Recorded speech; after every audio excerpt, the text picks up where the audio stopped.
Instead of a president who boycotts Prime Minister Netanyahu, imagine a president who stands unapologetically with the nation of Israel.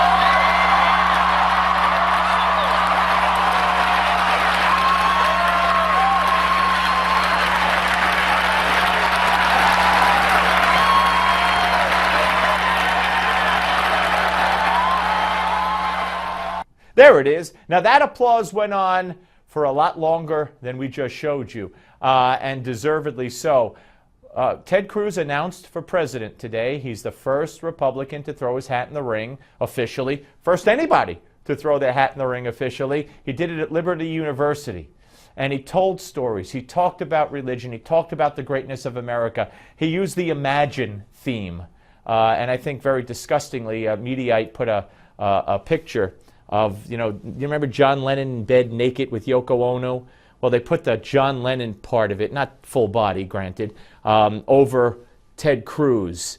And I just felt that was in very, very poor taste. But nonetheless, imagine a president who stands with Israel. Imagine everything we would love to imagine after 6 years and what will be after 8 years of a president who feels differently about this country than every president that came before him, who feels different about what this country should be than every president who came before him.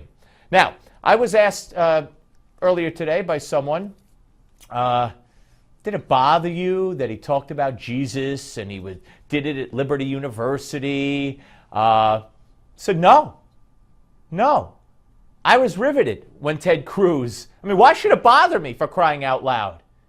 I got a president who defends Palestinian killers, and that's what he's doing by saying Israel should make a deal with Hamas and the Palestinian Authority, who kill Jews and who praise those who do. I got a president who scolds the Prime Minister of Israel for what he says and praises the Palestinians who teach their children to kill.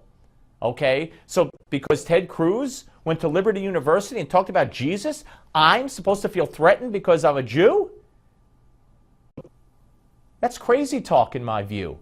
Typical liberal crazy talk. I thought it was riveting when he talked about his own upbringing. And don't forget, he is a minority.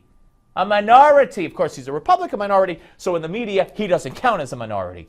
He talked about his parents drinking too much and how they found God, in their case, Jesus.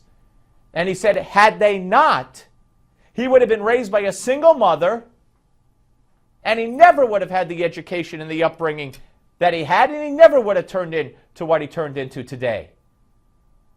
That's supposed to offend me, scare me, concern me? No. It energizes me. We are a Judeo-Christian nation.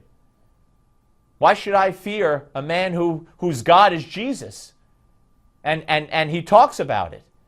Why should I fear that?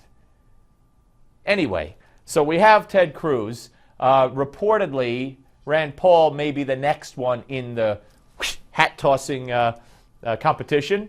We shall see. I want you to listen to this. We have these kind of partnerships around the world, whether it's a place like Yemen, for example, where we've really helped them build their own capacity to do this, stood by them as we did. This strategy of taking out terrorists who threaten us while supporting partners on the front lines is one that we have successfully pursued in Yemen and Somalia for years. Okay. So there they are, Maria Harf and Barack Obama. Barack Hussein Obama. Remember those brainwashed little kids in school back in 2008?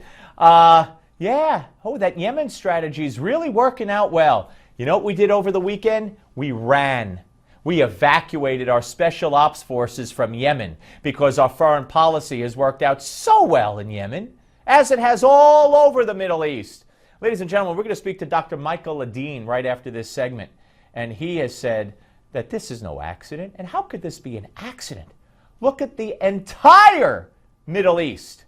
We're fighting with Al-Qaeda, alongside Al-Qaeda. We've made it easy for the Al-Qaeda. We do nothing to the Islamic State, ISIS, whatever you want to call them, ISIL, as Obama calls them. We cite Yemen as a great success, and then we run from Yemen.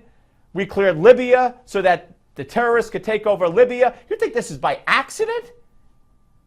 Everything we've touched in the Middle East is in favor of the terrorists, the Muslim Brotherhood, the radicals. By accident. Yeah, it's just accidentally. It just happened that way. Not on purpose. No. And then I want you to skip to 70. 70. Send him home. Yeah, baby. Send him home. Barack Obama. Yeah. Send him home. Barack Obama. Send him home. Barack Obama. Send him home. Barack Obama. Send him home. Barack Obama. All right, ladies and gentlemen, University of North Carolina, after they staged a big upset in the NCAA tournament, and they mocked Barack Obama. They were saying F Obama. F Obama for picking against them. I saw some blacks in that crowd. If this had been an all-white team, there would have been hell to pay. Kick them out of the tournament. Do this, do that. All right, folks. Michael Ledeen is next. But first, stay tuned for You and the Law with Alan Dershowitz. It's coming up right here on Newsmax Television.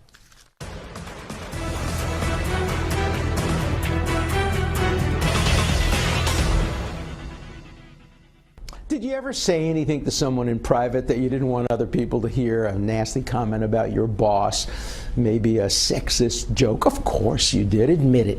The controversy over Donald Sterling's comments, the ones that were secretly recorded by his girlfriend, actually cost him his NBA franchise. Could you lose your job over something you say privately, even to a spouse or a close friend outside of the workplace? Legally speaking, it all depends. First, in such a case, a court would look at what your job is. If your job is owning a professional basketball team, you may very well lose the team or have to sell it, because the very revelation of your private statements, even though they may have been obtained illegally, could make you unsuitable to continue your ownership. Yes, even if you did nothing actually wrong. If, on the other hand, you were a state or federal civil service employee and made the same comments as Sterling, you would almost certainly be able to keep your job. You can be fired from such a position only if it was proven that you engaged in deliberate wrongdoing. But every job is different with different rules. If you have a contract, if you're a union member, if you have job tenure, you're likely to have greater protection. Most Americans employed by private firms are in a category known as at will, meaning employers can fire you for almost any reason. And so your right to free speech is applicable between an individual and the government. But that right doesn't always apply with a private employer. If you post something on your own Facebook, Twitter, or other social media that your employer doesn't like, and you find out you've been fired, as unfair as that sounds, it might very well be legal. Now, there are exceptions. Federal law prohibits the firing of employees based on discrimination or for retaliation. Also, the Civil Rights Act of 1964 offers some other protections, but not everyone is protected. For example, a priest, a minister, or a rabbi who privately expressed disbelief in God might be acting within his constitutional rights, but might not be suited to continue in his clerical role. You have a right to free speech, but be careful how that right might impact on your employment, and always act accordingly. I'm Alan Dershowitz for Newsmax TV.